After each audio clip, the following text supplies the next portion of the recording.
Send me the link because that'll be a good one. Awesome. So hello and welcome to the virtual Kansas City SQL Server user group. We're happy to welcome David Klee to our user group this evening discussing Azure SQL Server storage performance. This is a weak area for me, so double thanks for presenting to our group tonight. For the audience, this session is recorded and will be uploaded to our YouTube channel. I'll post a link in the meeting invite and send it out once the recording is ready. And for QAs, feel free to ask questions, and I will interrupt David because he said I could. And with that, I'm going to hand it over to you, David. Sweet. So thank you, everybody, for taking time out of a busy week at supper time. So that means a lot. So thank you. Bottom line, Azure SQL storage tuning. I mean, I'll be frank. We're all DBAs. How many of us have actual infrastructure, hardware experience? And if you're in the room, I'd say raise your hand. And then I always follow that with how many of you dropped a server on your big toe on Christmas Day 3 years ago? Right here. Broke my toe, but the server was fine, so everything's okay. So this is one of those areas. I mean, just point blank, there's nobody from Microsoft on this call, is there? I haven't checked, so I can't say for sure. That's cool. So I'll be on my best behavior then. When it comes to SQL Server, there's a lot of options in the cloud and honestly on-prem where the storage presentation is not the most fun. There's not a lot of options with it, and it's a little slow. And even when you have a lot of options, there's a lot of nuances with it that get really interesting. So I've been, unfortunately, or fortunately, depending on your point of view, dealing with storage and architectural details like that for about 25 years. And I'm only 44. I'm just that big of a dork. So we'll get rolling here. So my name is David Klee. I am the founder and chief nerd of Heraflux Technologies. I deal with large and small shops day in and day out, and related to how infrastructure and SQL Server generally just don't play well together at all. I have a lot of fun with that. So there's absolutely no marketing in this. What you're getting in the session is a lot of the tips and tricks that I use in order to squeeze the most speed out of pretty much anything on-prem in the cloud. A lot of this applies no matter where your workloads are at. This one's focused on the cloud, but again, a lot of the key topics, they also work on-prem. So what are we going to talk about? You're sharing today? your screen. It's not showing right now. You are correct. That disappeared. That's good. Not sure why when you turned off the recording, it stopped. That is why. Okay, let me put this for the recording. If you have any questions at all, there will never be a marketing pitch. Feel free, contact me at any of these locations here. How's that? Cool. Okay. So what are we going to talk about today? One, this is a fairly foreign area of DBAs. You know, if you hit the infrastructure, things get a little interesting. So we're going to hit a couple of definitions on there. Then we're going to talk about how to measure the demand of your workloads, not necessarily just how much space you throw at it. Demand matters so much more in the cloud than you may realize. And then we're going to go through each of the pieces of Azure SQL data as a bubble. So Azure SQL DB, managed instance, and the lack of options that we have with them. And then we'll talk about the virtual machine options where you have a lot more control over it, for better or for worse. And then we'll talk about testing this. So first of all, what's your experience been with this? And if you've never dropped a server on your big toe on Christmas Day, I totally get it. But here's the perspective that I'm coming into this from. You just randomly wake up and you're getting alerts all over the place, and you're getting, just crazy disk stall from your SQL servers, and it's throwing alerts and going berserk. And your virtual machine has really high latency as well. And then you pick up the phone, you call the storage admin, and they say, go back to bed, everything's fine. This is my average day right here. I have to sit in the middle and be a punching bag between both sides. It's a lot of fun some days. Some days, a little interesting. But this is real. It all depends on your perspective and your point of view. So a lot of the things that we're going to talk about is really how to take a good look at the pieces of the puzzle What metrics matter and why does it matter before we actually start getting into this stuff? So the way that I look at it, cloud or on-prem, there are absolute nightmare components that can wreck your day. It's kind of like you bought this absolutely amazing Italian supercar and it came with square tires. Please note the custom wheels that I designed myself there. This is the reality of it. They're just, in my opinion, dumb defaults that are either there because they don't care or there because they want to make more money off of you. So now we're going to hit some definitions. Okay, so Azure SQL. You're going to laugh. The SQL Server boxed product that we're all familiar with, this is part of the Azure SQL family. Then there's the Azure SQL Server boxed product in an Azure VM as part of one of their SKUs. Still Azure SQL, it's just SQL Server. Then you've got the managed instance. Then you've got the database, but it's not just SQL Server type components. There's Cosmos DB, data lakes, all the extra cloudy services out there that deal with data.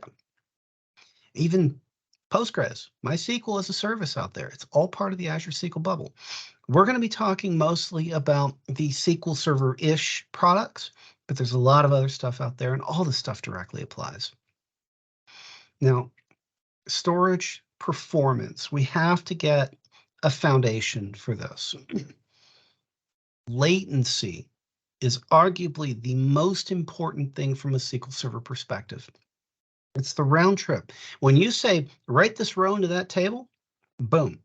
It sends a command to the storage to write those blocks on disk. The storage acknowledges that it's completed. That's your round trip time.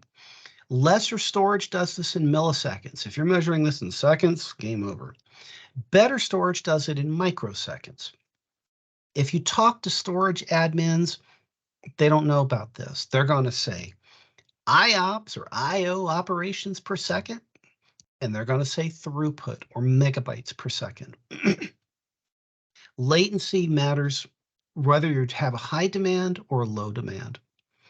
IOPS is essentially like the tachometer on your car.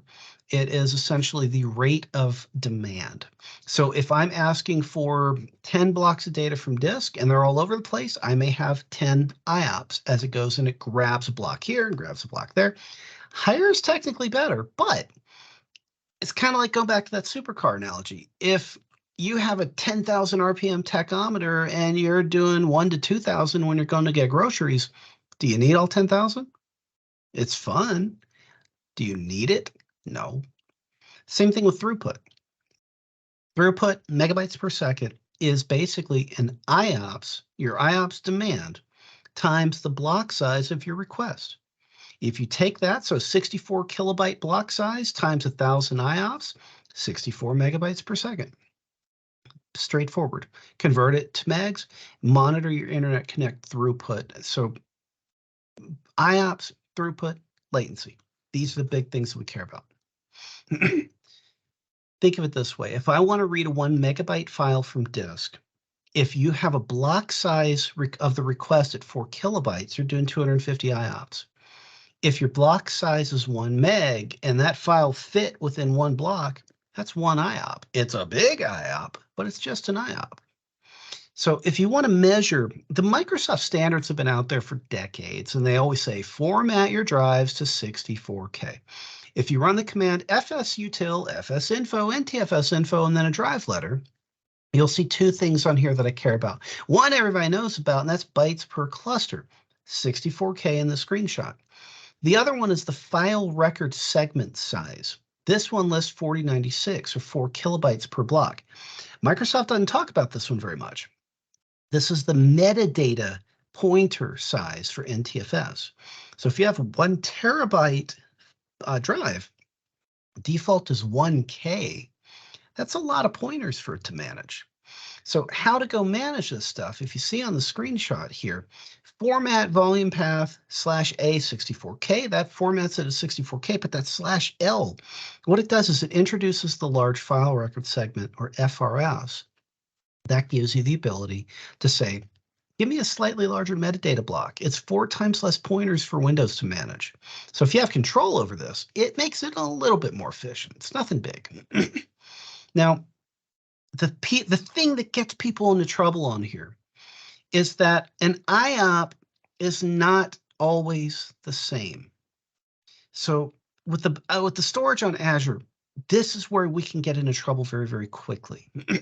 Let's just say we do a 64K block because that's what we've always done. And I read one block from disk.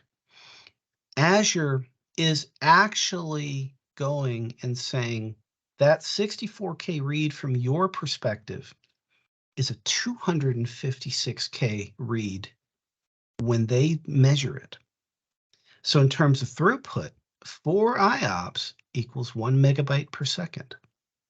That's not very cool, because if we forget to format these things to a 64K block, guess what?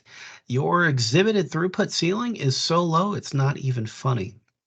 And this is why we got to format it to 64K. Or higher in some cases, because we want to more closely align with the Azure ceilings, because you have caps on a lot of this stuff. We're going to talk more about that here in a little bit, and there's a link on the page here that documents more of this stuff if you're interested. Now, if you've never taken apart an old hard drive or something, storage medium, the actual device itself, it matters. So I'm going to spend a minute talking about that. You've got spindles, may they rest in pieces. You have a couple different types of solid state drives, and then you've got NVMe and then PMEM. We'll kind of gloss over PMEM. So spindles, think of it like a record player. You've got a magnetic disk and an arm, and essentially the arm positions itself where it needs to be to pick up data as it passes by. You have a high rotational latency. So if you want to find data right now, not always the fastest. And you can see the head moves and things spins and it's slow, but it's cheap. It's high capacity, and they're not really reliable. But if you go buy on Azure a standard HDD, this is what you're getting under the hood. It's slow, but it's cheap. And if it's archival data or photos or something like that, it's probably okay. But it's not nearly as good for a lot of random activity, aka your databases. Now, that hard drive is not just a spinning disk and an arm. There's a controller on board. The controller has an inbound command queue that is capable of retrieving data from, let's say, 32 concurrent storage operations. So it's got them all queued up, and it grabs them one at a time as it goes, and it kicks them all back to whoever's asking for it. Pull the spindle off of that thing and plop in some solid state cells. You still have one inbound command queue with, let's say, 32 concurrent storage operations. These are lower power. They're definitely faster, but that inbound bus just isn't fast enough. And this is what they did for a long time. And then on the enterprise, they would have a slightly more advanced controller on there called SAS instead of STATA. It had maybe 64 queues instead of, or 64 command queue depth instead of 32. A little bit more reliable, useful in servers, more expensive, a little bit lower capacity. Then they realized pretty quickly that that inbound bus was just not good enough.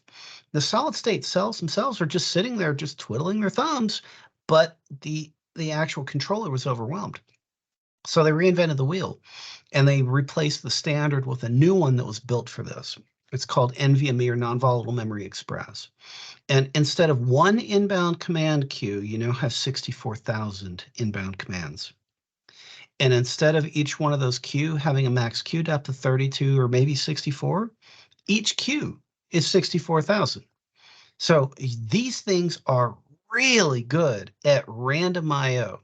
And if you go buy any kind of a laptop or a phone, things like that in the last 4 or 5 years, chances are this is what you're getting. They're just starting to appear in mid-grade SANs at the enterprise. All this is important because when you go to the cloud, they don't call it this stuff, but you can pick which storage medium best fits your workload. That's the fun part. Now, PMEM, take a stick of memory, so insanely fast.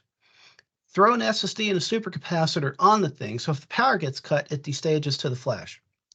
Guess what? You now have persistent storage at the speed of memory. So we're talking nanosecond lookup. It is insanely expensive. It's a new format, and recently Intel terminated the project. So there are a couple other companies that are trying to pick up on this, and it's really good stuff, but good luck actually seeing it in a data center anytime soon. So if you see this, that's what it is. You can forget about it. The storage command queues in an on-prem environment are dramatic. So quite literally, every single place in a traditional on-prem environment that you see a star, there are command queues, and they can become primary bottlenecks. And if you do it to one VM, you're going to do it to all of them. Cloud is nothing more than on-prem with virtualization in somebody else's data center with really good automation on top of it. You may not have access to see a lot of this stuff, but it's still there. So then we got to figure out how can we work around this with the control over the components that we have available to us and tolerate the rest. And that's where things get interesting. So on-prem, software-defined, NAS, stuff like that. Cloud, what you have, standard hard drives. These are spindles. Point blank, ignore those for your SQL servers unless the database is literally sitting there for somebody to access maybe once in a decade. You have a standard SSD. Based on the storage characteristics, these feel like SATA-based SSDs. Then they have premium SSDs. The storage characteristics of these feel like they're NVMe drives.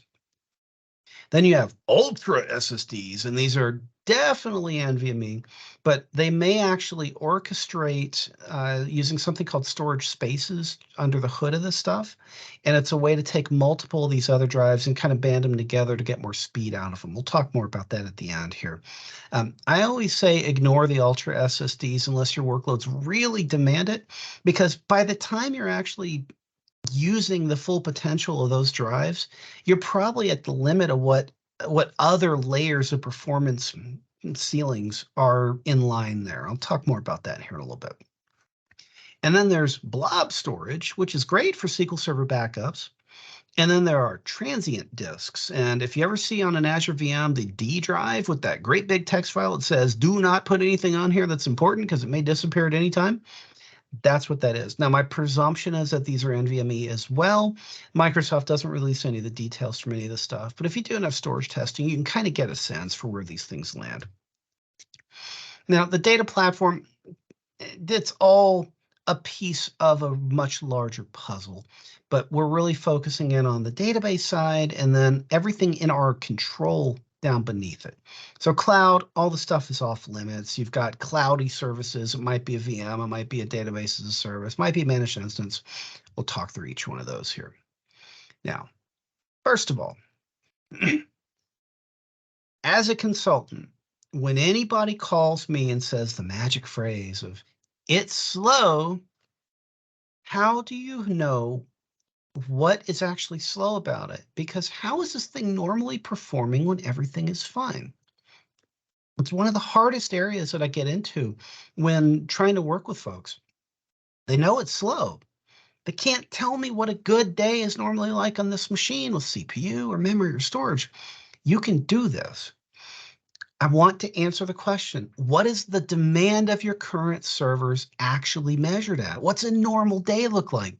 And more so, how is the underlying platform responding to the demand rather than the whole it's slow, because it drives me absolutely mad.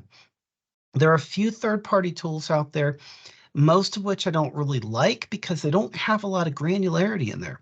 You know, let's just say, let's throw up a chart here. Let's just say your peak CPU consumption is at 3:30 in the morning. What if that's index maintenance? And what if you have a 10-minute spike of CPU time? But what if you have an hour and a half for it to run in? Does it matter if it takes an extra couple of minutes to run? Probably not. I mean, if you have time-sensitive stuff, sure, but this was an Azure virtual machine with 64 CPUs.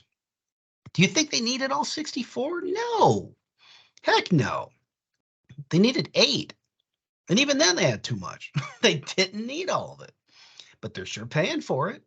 So what I always tell people is generate a baseline with any of the tools that you have. And I'll show you something here in a minute that can help you out if you don't have anything fancy. But understand what the baseline is actually telling you. A min, average, max just doesn't cut it, because it would say, oh, you're 40% busy, across this day. It's in the middle of the night, doesn't matter. So understand point in time versus a normal day versus business hours versus outside of business hours. It adds up. It can really help you understand more what this thing is doing. If you don't have anything fancy, you have something built into Windows right now. You have Windows Perfmon. It's completely free. It's built in, works great. I use it every single day. There is a PDF on the right here. There's no contact info required. It's just a link to our website with a PDF on it. It shows you how we like to set up Perfmon for just normal day in and day out collection. Again, no contact info. Don't have to mark it to, don't spam you or anything. Just a link to a PDF. On the left here is a PowerShell script that we released a while back. This gives you the ability to take the output from the ongoing Perfmon trace and load it into a SQL server. So now you have all of this data. You can run this nightly. It can just be automated to grab all the latest stuff. And now the data is in a raw format. So whatever tool you're comfortable with, be it T-SQL, Power BI, SSRS, Excel, whatever, doesn't matter. Just don't use Access. You can now go and you can mine this information and you can start to produce trends. An example is looking at storage demand. This was one of the environments that we mapped out for cloud placement. Guess what? We're at 17,000 peak IOPS during the day, and there's a process that ran about 7:15 in the morning. Unfortunately, it was time sensitive, so we had to size according to that. If that wasn't time sensitive, and though that same blip around the clock wasn't, do you think we need to scale for that big? No. The rest of the day was, it was active. It's not too crazy. So it was reads. This server right here was absolutely bonkers on writes. 10, 11,000 write IOPS is pretty high. Read throughput, megabytes per second. The Perfmon information contains all of this. All you got to do is put it in a format that you can see it. Then you can figure out, do we have a ton of access at the same time? Is it kind of staggered around the clock, or maybe we don't have to worry about, cumulative consumption rates there? This thing was still pretty busy. So if you look, 2, 3, 5, 700 megabytes, 800 megabytes during the day, that's a lot. And unless the virtual machine scale is that big, you try to move this to the cloud with a small VM, good luck, massive performance penalty. But this is the kind of information that you can pull out of the Perfmon data. You've got the tools to do it, so do it. Latency is another thing. It's a measurement of demand. Now, this was a different site, same kind of VM. This is after they moved to the cloud. They were hitting their IOPS thresholds at different periods during the day. And when that happens, Azure will slow the virtual machine storage down to kind of squeeze it back down and get it under control. So the in-guest latency skyrockets. This is not what you want to see during the day. My red lines are 10 milliseconds for reads and 5 for writes if you're on Flash. These were much higher than that. The business was starting to suffer. You don't need that. Okay, so you got the data. Now, Azure SQL database. It is just a database. You don't get the instance. You don't get agent. You don't get all kinds of fancy stuff. But if you just need a database, it's great. I don't have any problems with it. We use it here for a bunch of stuff that we do. The hard part is you have almost no options for this thing. You get a service tier and you get a budget model, basically. So there's virtual machine CPU core, they call it vCore model, or DTU, because when they first came out with this, they wanted to create their own standard. So they called it the database throughput unit. Storage underneath this thing, you have no idea. It is presumed to be dependent on the deployment tier and the deployment scale. It can be business critical or standard or basic. The assumption is the more you pay, the faster storage performance you get. But unless you start testing it, there's absolutely no way to determine how fast this thing is actually delivering data or how much your storage ceiling is. vCore, Same kind of thing. You say, I want to get a 2-core, or 4-core, or 8-core, or even all the way up to 128 core. They give you the details of the underlying virtual machine. You don't have access to it, but it is running in a VM. They give you some details. They don't tell you storage speed. All they give you is a slider that says, here's how much space I allocate, and here's cores. Memory is automatic. Storage speed is automatic. It is what it is. The DTU model, same thing. Database throughput units, completely arbitrary. If you have a ton of time, you can read. There's a gentleman from Boston, Andy, and I forget his last name. He did a study on here that basically showed at certain DTU levels, it looks like they ramp up the platform underneath. You still have zero control over the storage. There's no metrics you can grab out of there. It's just, it works. It's not the fastest, but it does work. And for that, it's fine for some workloads. These are the kind of charts they give you. Percentage of DTU consumption or percentage of vCore consumption. Yeah. If it's the right tool for the job, great. And we use it here. We use it underneath our time tracker. We use it underneath a couple of other things. It works. If you need a little more control, or if you need more databases in one spot, or if you need the ability to back up and restore in and out, SQL Managed Instance is a very compelling solution. I actually really like Managed Instance. One of the drawbacks is storage configuration. You don't get any options for it, so you don't know, but you can back up to Azure Blob, which is helpful. Speed is presumed to be determined by storage tier, storage allocation, service tier, business critical. It feels like you get a better class of storage underneath. They don't give you the details. All they do is give you a box that says, I need to deploy this many gigabytes in 32 gig chunks. Terabyte, couple terabytes, smaller, bigger. It works. Hardware type matters as well, just simply because Gen 5 faster than Gen 4, faster CPUs. Storage is presumed to be a little quicker, but again, it really varies. It's hard to say. The thing I have noticed, the more you spend on the service tier, the faster the storage feels. If you want to size this thing, these are your options. General purpose or business critical, hardware generation standard, premium, or memory optimized premium. You get more memory per core with some of these. So go back to your baseline. What's your page life expectancy? What's your memory grants pending? What sort of weights do you see related to memory? Gauge for yourself, how much do you actually need? You can change it once you're in there, but they don't give you the same amount of telemetry that you have out of SQL, the SQL Server Box product. Most of the time here, you get to pick those, pick the cores, pick the storage, and then get out your credit card. Now, I hate the fact that we don't have a lot of option with those. I really wish the fact that we had, storage speed, slow, fast, double the price, whatever. If I need the option, it's there. If I have the need for serious control over this for some of the aggressive workloads that we see, unfortunately, right now, the only real way you can do it is with a SQL Server virtual machine. It comes with all the trade-offs. You got to manage the operating system. You got to patch the thing. You got to make it highly available, all this stuff. So it's got its overhead, but you have the control and you have the telemetry. If you really need it, this works. So we go back to cloud. This is where you can start to actually pick the kind of cloud storage that you're going to connect to this thing. So if you're on-prem, this is what you see: CPU, memory, hard drives, etc. If you're in the cloud, it's just virtualization in somebody else's data center. You get to pick the hard drives, a number of them. You get to pick how big they are. You get to pick the configuration. Just know your virtual machine disk performance ceilings. This is why I stress so much about that baseline.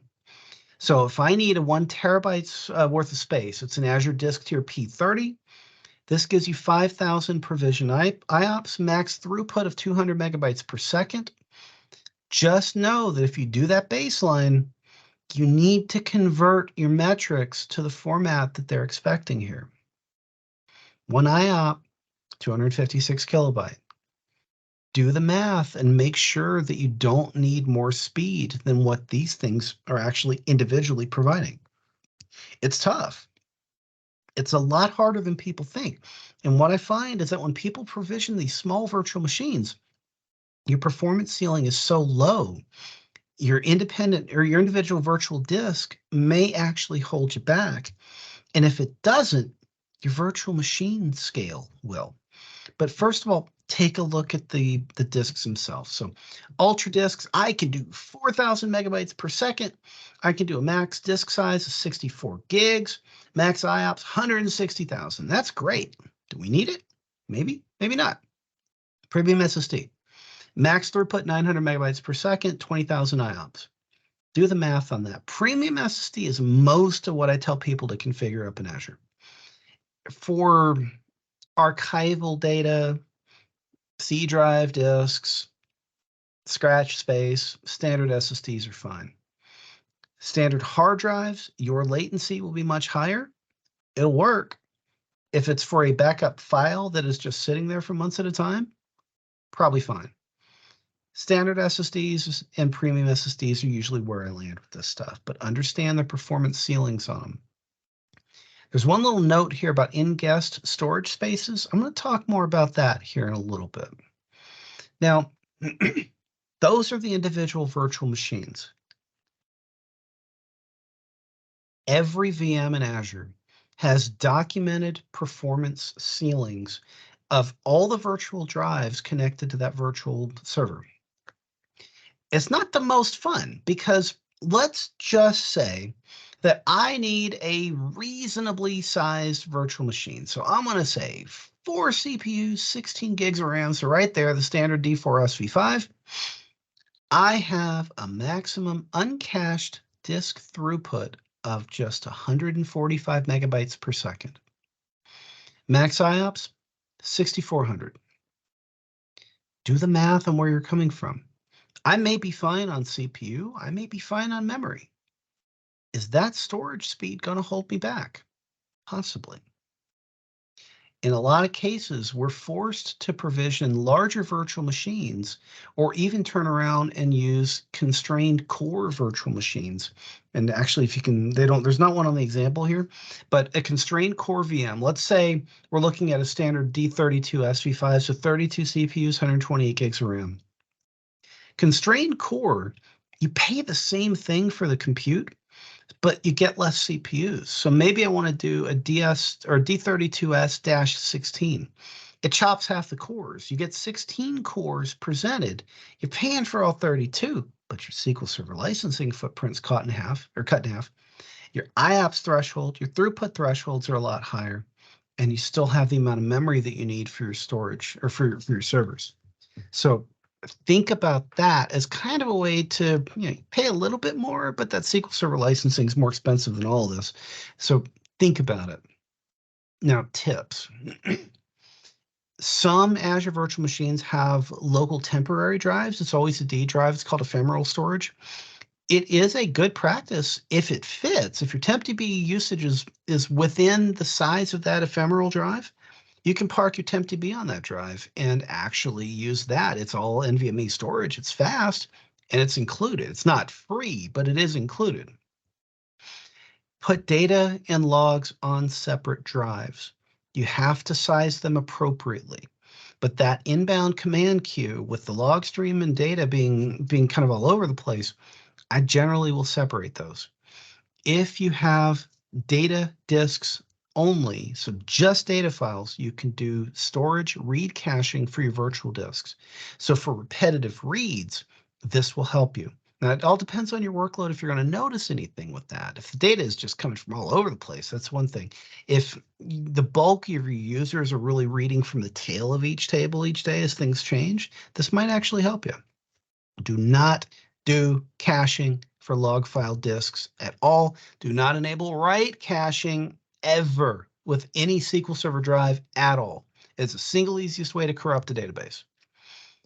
Now, Microsoft recommends not using the burstable drives, so the P1 to P20 scale, and that's literally everything under a terabyte, simply because of database maintenance and normal things in the middle of the night, you may actually exceed your burstable limits before you ever hit the light a day each day. It's not the most fun, and then everything is sluggish. Always do the 64 kilobyte NTFS allocation unit sizes. This is a big one. And when people miss this, you will smack your IOPS ceiling on the virtual disk layer and then on the virtual machine layer, and you will hit them a lot sooner than you might realize. So this is absolutely critical. Now, an interesting thing here is the use of Microsoft storage spaces. This is not storage spaces direct. Think of this as glorified software drive RAID. So you saw on that chart that you have an IOPS ceiling at your VM here. You've got some VMs down here. Think of it like software RAID, where if I provision a number of smaller drives, where when you add them up, they have a higher performance ceiling. You can do this without having to provision lots of space. This is actually part of how Microsoft does some of their advanced storage tooling all over the place. You can also add space to the pool as needed. So think of it like this. You provision a virtual machine with 6 data drives. You bind them together inside the operating system to group them as one logical drive. You get lower latency to disk. You get better performance. You get better IOPS until you hit the cap at the virtual machine. Now, there's some terminology with this because I'm going to show you this here in just a minute. There's a term that they use called resiliency types. Simple. If you've been around storage for a while, you call it RAID 0. Technically, there is no redundancy in the end-guest configuration, but there's redundancy under the hood of this thing. So I don't have any problem saying use that here. If you try to build a RAID 0 array in your home and one drive fails, whole thing goes out. Cloud's got more redundancy in that.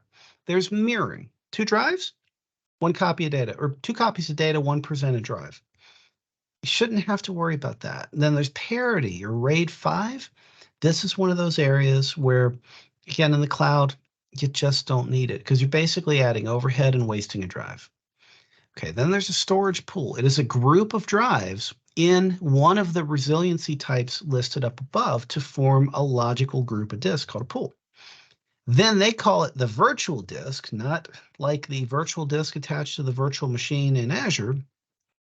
It's a group of the storage pool drives in one RAID architecture where it's ready to be formatted or used however you want. And then, put my camera here, then there's the volume, which is just literally the virtual drive just formatted so you can use it. The thing that people don't understand about this is called the column. Microsoft terms it an arrangement of blocked storage. There's a big nasty link right here. What it basically means is if I have, let's say, 2 drives that I'm adding into a simple resiliency type and I format them, sounds great. I then want to add more space.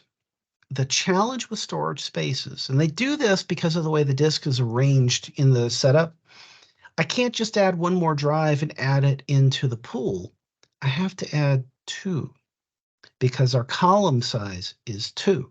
So anytime you go to add more drives, you have to add the number of drives equal to the number of drives in a column. Not the most fun. So the number of columns right here, if you run get virtual disk, get format list, you can see it at the bottom. Now, I'll show you this. So I am going to zoom in here so you can see this. So this is a Windows Server 22 virtual machine. It's running in my test lab because I'm cheap, but it runs and looks and acts exactly like an Azure virtual machine. We'll give this thing a second to come up here. So in this server manager dashboard thing, if you present a bunch of VMs or a bunch of virtual disks over to it, you will see file and storage services. Click on it, and now you get to this big old thing over here where I can see a bunch of storage details. So there's volumes. disks, storage pools. Doesn't look like there's anything too fancy in here. But now this particular virtual machine has got 16 500 gig drives connected to it. So that's pretty good. I want to use some of them. So I want to create a virtual storage pool. So I got to do that first. So I'm going to say create a storage pool, and I'm going to call this storage pool because I'm real creative. How about a 1 on it? There we go. So now I need to pick the drives. So I'm going to pick, let's go 4 drives. So now I have a column size of 4. Keep that in mind. Allocation, I can do hot, spare, manual. I don't care. I want these to be all usable right now. No big deal. Easily leave those alone. Hit next. I'm going to create a storage pool at just under 2 terabytes. So you hit create. And then we just kind of let this thing do its thing for a minute. Boom. So now here's the fun part. Create a virtual disk. So we're going to check the box. Hit close. Boom. I'm going to select the storage pool that we just created. Hit OK. This is virtual disk 1. Now, if you had a mix of, let's say, spindles and SSDs, you can create storage tiers. Do I recommend it? No. It's a lot of extra overhead in the Windows kernel. You probably don't need it. So what we're going to do is we're going to create a 2 terabyte drive here for us to use. So next, this is a virtual machine. I don't care about enclosures. No big deal. Here we go. Simple mirror parity. These are redundant in the cloud. I don't need any of the other features. I'm going to do simple. Thin or fixed. I'm going to do fixed because it's going to deploy all the space that I want, which is good. Hit next. Specify size. Yeah, we want everything. We're going to do maximum size here. So right there. Next. Confirm, blah, blah, blah. Hit create. And then you can kind of see, you see a little bit of activity in here. Does a little bit. No big deal. Okay. Now we're going to create a volume. All we're going to do is just format the dumb thing. So server, there's my virtual disk. Next, we're going to format it and we're going to mount this thing so we can use it. So we're going to give it all the free space. And let's give it the E drive. NTFS is what we want. Don't use REFS. Microsoft doesn't feel like they've added any real amount of engineering to it in a while. We're going to go 64K. We're going to do this. We're going to go storage spaces, volume. I generally don't recommend checking that box. Next, go. Blah, blah, blah, blah, blah. We can see some activity on here. Now it's going to quick format it and go. So guess what? If I open here, I now have a 2 terabyte drive that we can use. Glad that popped up. So there's our volume, free to use just like you normally would. And what Windows has done is it's created a drive out of 4 drives under the hood. If we go into this listing right here, I can now click on the storage pool. You can see it's made up of the 4 drives. Here's my virtual disk. If I go to disks, you can see there's my virtual drive online. It's formatted as the E drive. It's completely used. Life is good. Now here's where people get into trouble. So if I come over here and I'm going to open PowerShell, what I'm going to do is go get virtual disk. And then we are going to format the list. I always forget that command off the top of my head. Right here. Number of columns, 4. So let's just say that you are on call and it's 2:30 in the morning and you got a note saying you have 100 megabytes of space left on this drive. You need to add more space right now. So you wake up, fire up your computer. Okay, now what do we do about this thing? We got the storage pool. We got the virtual drive. Tasks. Where is it at in here? Physical disk. We're going to add a physical disk. So let's say we got on Azure, we added another virtual disk to this machine. Boom, it showed up. I'm going to hit OK. And you see it goes blah, blah, blah, blah, blah, adding physical disk, percent allocated. Hey, look at that. I look like I added a space. Here's my virtual drive. Here's a storage pool. Add physical disk, same thing. Properties. I see the extra space, but if I want to grow the virtual disk, extend virtual disk, whomp, whomp, game over. I have no extra space. And that's because of these columns. So what I have to do is come back here and now get out the credit card, check, check, check. I need to add a total of 4 more drives. So I'm going to add 3 more. 1, 2, 3. Now I can come back over here and say, not that one, it's extend. Boom. There's my extra space. So what you get is improved performance because of the storage spaces disk pool.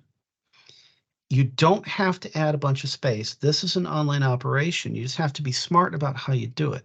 In a lot of cases, I'll find people do a pool of 2 drives, and then they'll add another 2, and that's how they get all the space that they care about. The individual drives are fairly small. They get the space that we need. If in the event of you're tight on storage or something, you add another couple of drives, add them into the pool, add them to the virtual drive, extend the partition, and you're done. So right here, 3.98 terabytes, hit extend, it's going to go. If we go to disks, you'll notice it still says 2 terabytes. Now I can say extend volume, new size, 3.89, go. Or if you want, you can go under computer management here and do it the old way, because at this point, the storage has been added. You can see all those other drives, the big ones down at the bottom. That's my GUI. If I want to go get everything, I can say extend, do it the way we've usually done it for years. And now I've got my 4 terabyte drive. So it seems like a lot. It's not the worst when you really get in and dive into this thing, but it works. Now I get better performance, I get lower latency, and I may not have quite the bill in order to go actually, spend and get screamed at the next day for spending too much. Okay. There is a reference on here for storage columns. If you're even remotely interested in working with this, I highly recommend that you read that. It's kind of long, it's kind of wordy. It's a really good read though. But just know, the maximum speed is the sum of the speed you get out of the disks in a single column. It does work. Now, there's one more option. I do not mark it for anybody. I don't do that. There are alternatives to virtual disks on a virtual machine. And I quite literally had 2 projects today where I'm going through this exact exercise. Let's just say that you were running an availability group architecture. So the ones I was doing earlier, 3 node availability group, 2 for HA, 1 for DR in a different region. I need 25 terabytes per server. It's a fair amount. What if I had storage that can actually dedupe? And what if I had storage that was not limited by what you talk about with the IOPS thresholds at the virtual machine or at the virtual disk layer? What if I went network attached storage? Azure NetApp files in Azure works, and it works over SMB3. So you have to change your scripts and your mindset a little bit for how to manage it, but it does work. There's some other ones. There's NetApp ONTAP, which would be ingest iSCSI. There's also one that I've used a lot of called Silk. You're limited by the speed of your network adapters, which are on the 10 gig backplane. I like it. It's got really good data reduction in there. So if you've got 2 copies of data for an availability group in the same region, this actually dedupes it down to 1. It does work really well. And I don't want to sound like a marketing pitch. I don't get a thing for talking them up. I just really like their gear. So you have options. So be thinking about not just virtual disks, but add this into your toolbox. If you've got really big servers out there, this might actually help you. The virtual machine network is guaranteed to have higher ceilings than these virtual machine disks. This might be something that could help you. Maybe. Now, how do we test this? This is the hard part. SQL Server's workload patterns are all over the place. In that same perfmon data, there's a way where you can say, give me the distribution of IO block size, reads and writes. It is all over the place. It can be as low as 8K. It can be as high as 4 megabytes. I can promise you this, there's absolutely no synthetic disk test that will give you a SQL Server workload pattern. You can use these synthetic disk tests to simulate one type of pattern, and then you do the next, and then you do the next, and then you do the next, and then you put your results together in order to go figure out where are my actual ceilings? How high can we go? And then you overlay that onto the baseline you've already generated. Is this going to handle the workload that I care about? Maybe, maybe not. So this was taken from a pure document, but the block size reference table is interesting. A transaction log write can be as low as 512 bytes. Usually it's actually at the 60K mark. It's a weird number, but basically find your log drive, do a write, do a 60K stream, done. A checkpoint or a lazy writer can be 8K all the way up to 1 meg, read ahead scans, bulk loads, backup, restore, et cetera, et cetera. Take your NTFS block size, and with a tool like disk speed or disk SPD, you can simulate reads and writes, random versus sequential, number of operations per thread, number of threads, block size. You can simulate a lot of this stuff. But realistically, what better way than to just put a SQL server on it and start running it through its paces, backups, integrity checks, index optimization, any long-running reports that crush storage, nightly ETL jobs, anything. You can simulate this, and if it's repeatable, you can test all the different storage types. You can see how this thing is going to respond, be it runtime, be it IO, be it ingest latency, all kinds of good stuff. If you want to do a synthetic read test, even things like striping your backups where your data files are on multiple data, can't speak. If your database has multiple data files, you can get a performance bump out of it and you can demonstrate it. If you make a change to the storage underneath, it works. If you're writing to multiple files, it works. This particular test, don't do this in production. This is backing it up to nowhere. So you're performing a storage read test. You can get as complicated or as simple as you want, but there is no one synthetic tool that will give you all the results you need. You have to put in a little bit of elbow grease on it. Disk speed is my preferred tool. There's a bunch of different permutations on here that are really handy. It's free. It's from Microsoft. You can change block size. You can turn on or off software caching. The string I use up at the top is one thing you may want to do. Change the duration, but disable software caching, measure the latency information, do a split between reads and writes, and you can actually gauge that from your current SQL servers right now. Make the workload file big enough to actually matter. And then the bottom thing, this randomization entropy, this is something that really matters because otherwise disk speed's workload file is quite literally a string of text, A, B, C, D, E, F, G, H, I, J, K, L, M, N, O, P, 1, 2, 3, 4, 5, 6, 7, 8, 9, 0. Rinse and repeat. If you have a data reducing storage array, it's going to deduplicate it immediately, and all you're doing is stressing the controllers on your SAN, and that's it. Add a little bit of randomization in there. It doesn't have the white space that a SQL Server page may have in there, but you know what? It's going to push it a little bit harder, and what we're looking for are relative changes based on any parameters you may change at the storage subsystem, anything like that. So feel free to use this. It's completely free. It works really, really well. Just know if you try to use this thing to do 3 or more workload files at a time, it tends to fall over. It doesn't get as efficient. So do a file or maybe 2 files. It works really well with that. There's a link right there that will take you to the command line parameters. There's a bunch of them. The ones you see on the screen, these are the ones that I use most of the time. Whew. So we just went through Azure Storage and SQL Server and talked about how you don't have a lot of options when you're on Azure SQL Database or Managed Instance, but you do have some pretty good options when you're in a virtual machine, if you need it, if you don't mind all the trade-offs that come along with it. So Bottom line, question everything anybody presentation ever says. Always test everything. It really matters. But this way, you have the objective data to be able to demonstrate the stuff to yourself.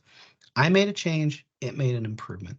And if it made a regression, now you know what to undo. So thank you all. What questions do you have? We didn't have any questions thus far. Thank you so much for all that you did. I loved it at the beginning, IOPS, latency, throughput, and then kind of closing it out with test everything. God, that's You got to test so everything. But we do have a hand raised. Yeah, go for it. Joseph, if you want to come off mute, ask your question, or you can put it in the chat. Sure. No. One of the things I struggle with when trying to identify the right Azure server, typically for a client, right? Like I know we're in the same kind of a business here, but is finding like a nice place where at least a good portion of this data is summarized for you, right? So by comparison, right, for AWS, I can go to the website that used to be ec2instances.info, right? And they don't have everything there, but at least I can ballpark 85% of it, right? Like, okay, this will tell me most of what I need to know. What processor generation is it running on? What is the actual CPU? What's the clock speed? How much storage throughput do I get, right? Like all of that stuff. And then I can go in to the AWS pricing calculator and pick from some of the different storage offerings, right? And compare pricing there and see what I can do. I haven't found a place, and I'm hoping maybe you have something close. No, nothing. Okay. It's fragmented. It's there. You just have to dig for it. So you can look up instance type. Then when you dig into the instance type, then you can dig into what CPUs are on there. And most of the time they give you some decent info, usually, not always. And then you have to dig a little bit further to get the virtual machine ceiling on IOPS and throughput. Yeah. It's terrible. It's not good. I don't Yeah. I don't know. I don't want to speak bad about them, but Oh, I Amazon do. does No. that piece better. I'll just say Yeah. it. Amazon Yeah. does that piece better. Microsoft needs to listen. That needs to be just a grid. Give me a grid with my ceilings in there, and I'll be really happy. Right. Right. I asked for that one time, and someone said, well, there's so much that you have to take into consideration that they just didn't want to make it as easy as a grid. I'm like, dude, Okay, make it two grids. There's always more to take into consideration. Yeah. But you could at least start me off, with a grid where I can follow links for more information, right? Like, make it usable. Yeah, make it 2 grids, 3 grids. Information better than no information, right? Well, the information is there, but it's so scattered. But now I'm gonna give you the counterpoint to this. If you dig, you can find it on Amazon. I was going through this today. Amazon does not publish IOPS thresholds for virtual machines. They will not publish it. You are left to your own devices to go find it. Yeah, they'll give you CPUs. They will not say an AWS R7i with 8 CPUs and 64 gigs of RAM has a performance ceiling of this. They will not tell you the storage caps on it. Well, I mean, I don't, if I use the ec2instances.info, I can come across that information. I don't know. I mean, that's obviously not maintained by Amazon. It's out of date. They don't have a lot of the current stuff on there. David, can you put your contact information back on the screen? We've got somebody asking for it. Yeah. Let me find that. I may butcher the presentation display here. Let's see if this works. There it is. There we go. Is that still sharing okay? It is. It's beautiful. Cool. Thanks. Sometimes with the Mac, the screen gets a little weird. The easiest way, quite honestly, I don't want to put my email on the recording here, but if you go to either davidklee.net or heraflux.com, there's a contact form on there. Just shoot an email there and I'll see it. That's probably best in case things change anyway, right? Well, it's spam. That's all it is. Yeah. I don't treat anything from you all as spam, but the amount of people out there that will spam trying to sell me mailing lists, it's ridiculous. Beginning to believe LinkedIn is becoming a new spam They're all bad. data mining thing. They're all because bad. Once I put my company on there, I didn't have it for a long time. All of a sudden, I got flooded. Do what I do. Sales stuff. In my profile, I say unsolicited solicitations, SEO specialists or mailing list offers will be immediately blocked. And I block about 5 a day, actually. As one of the people using LinkedIn lead generation, allow me to apologize. Right? I mean, it's no. You're not trying to sell me mailing list of people that use SAP HANA. No, I'm not. So for that, I thank you. Looks like Matt's got his hands up. Yeah, go for it. Oh, yep. You'll want to come off mute though first, Matt. Can you hear me okay? Yeah. Yes. Cool. Thanks, David. I really enjoyed your presentation, and I see you. you have your VMware logo there. So my challenge has been, as a longtime DBA, I always would just, send a message to the storage folks and say, I need more space, or if we're building a SQL server, I would say I need D drive to be this big, E drive to be this big, or whatever it may be. And now that I've moved into the Azure realm, I'm being asked more and more by clients and even my own company, like, hey, can you go ahead and configure these disks on the VM? Yep. So welcome to the future. The DBA becomes the storage admin. It becomes the storage or becomes the network admin and the security admin and the CFO, because it's up to you to keep the cost down. So, and I just curious on your take, where I see, Joseph said, I'm a DBA, I don't do that stuff. I mean, that's could be one answer. And then at some of the places I've worked, I would get in trouble for doing the disk stuff. Yeah. So I constantly am challenged. I just wondered if you had any advice or the advice, insights on that. It's a hard one. I mean, personal opinion on this, take the company logo off. 30 years ago, the DBA would own the compute, would own the storage, would go, they're the ones that would go replace the hard drives. 20 years ago, started this shift of segmentation where you would have a dedicated server admin that would deal with Windows and maybe a dedicated SAN admin. When you hit the cloud, I'm seeing a split with how different companies are operating around this. Some of those traditional roles at some companies are maintained, where you'll have a cloud storage admin and a cloud security admin. In other places, I am seeing DBAs being forced to do all kinds of stuff with load balancers and provisioning disks and provisioning VNets and all this other stuff. And it's hard, when you don't have the background and stuff, what do you do? And I don't want to sound like a fatalist, but get some free Azure credits, find a sandbox, dive in. Just literally dive in head first. Pick a task. I mean, a task could be as simple as, I need to deploy a SQL Server virtual machine with a data drive and a log drive, and I want temp to be on the ephemeral storage, and I want to kick off a VM backup in the cloud. Great. Step 2, spin me up another one. Step 3, build me an availability group that works. Do that. That's call me weird. That's a fun Saturday afternoon right there. And if you are, if you've got, let's say $100 worth of Azure credits, and go talk to your Microsoft rep, they'll give you that in a heartbeat. Do that. You'll burn through $15 in Azure credits on a Saturday afternoon. Grow the drives. See what happens if you rip a drive out from underneath the VM. See what happens if you break this stuff, and start playing. If it tells you anything, in my house, I have 0.5 petabyte of storage and a 4-node VMware cluster and a 2-node Hyper-V cluster.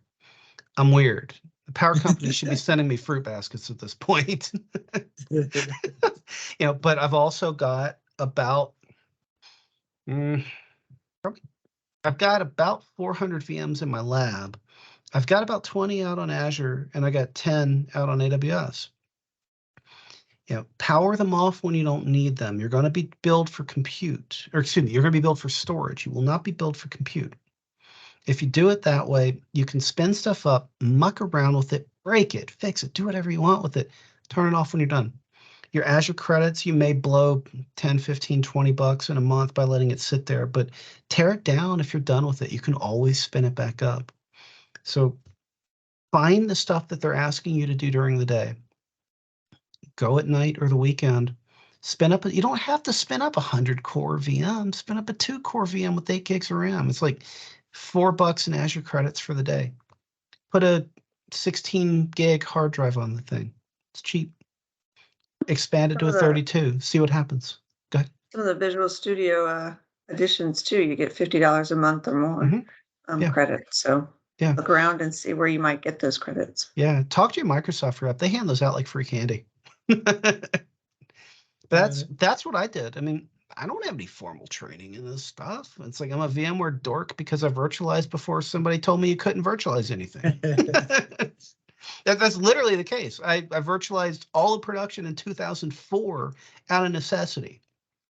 It was 2006 when somebody told me you couldn't virtualize anything important.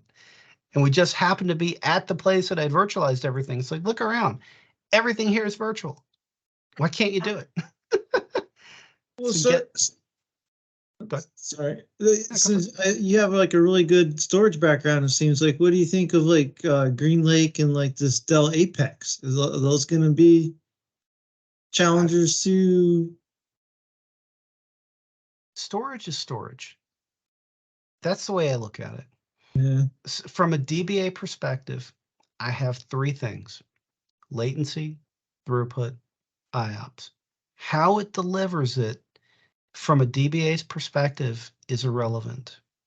So if it's pure, if it's equal logic, if it's a RAID array of USB floppy drives, I don't care. I just need it to work. Right. When you provision it in the cloud, I need to know what the medium is underneath so I can understand the performance characteristics. I don't care where it comes from. It's like, yeah, I've worked on just about every storage array on the planet. I have my preferences, but today I just need stuff to work. I mean, Dell Apex is good gear. A lot of the stuff, it just works. Do I need to know how to provision it on-prem? No. Do I need to know how to provision it in the cloud? Yeah. But if you know the APIs and you know the PowerShell to go do it, you can automate it. Where they get their storage from, I don't care. I just need it to work. Good. Yeah. So it's like in my house. I mean, I have a 40 terabyte flash array. I have a 200 terabyte spindle array because I'm weird. I have another array that's got 30 terabytes of flash and 150 terabytes of spindles, and another array with 32 terabytes of flash. I don't have it all powered on all the time because power bill would destroy me. Right. And that's the beauty of it. You don't have to spend an arm and a leg, because I mean, the act of provisioning an 8 terabyte hard drive in the cloud is the same process as provisioning an 8 gigabyte hard drive. You don't need a big thing to test. Just understand those performance ceilings that I was talking about. And if you hit them where you think you're going to hit them on a small VM or small disk, you're going to hit it at the right spot at the big VM. Yeah, I treat cloud like I treat the IRS. They get every penny they're deserved and not a cent more. So I'm pretty pragmatic when it comes to testing this stuff. I'll spin up a 2-core 8 gig of RAM VM, play with it for an afternoon, tear it down when I'm done. Cost you less than the cost of a cup of coffee. Yeah, I've learned that. Just build it quick and tear it down quick and get your. That's the thing. Tear it down when you're done, because if you let it sit there, watch out. Well, with that, I'm going to cut it short, gentlemen and everyone. Thank you so much, David. Really appreciate it. You're welcome. I think my husband walked in about 5 minutes earlier and I got the big eye for dinner. So Yeah. Nah, this was fun. as always, love your presentations. Thank you so much for speaking with our group. We really appreciate it. You're welcome. Anytime. I am working on a presentation for the spring called How to Cover Your Assets When Blaming Your Infrastructure for Poor Performance. Love it. Love it. So That'll be great. if you'd like to schedule that one, let me know, because that'll be fun. Absolutely. Absolutely. Sounds great. Thank you so much. Thanks, everybody. Thank you, Chris. Talk to you later. We'll see you later. Bye. Bye-bye. Thanks, David. Bye. Thanks.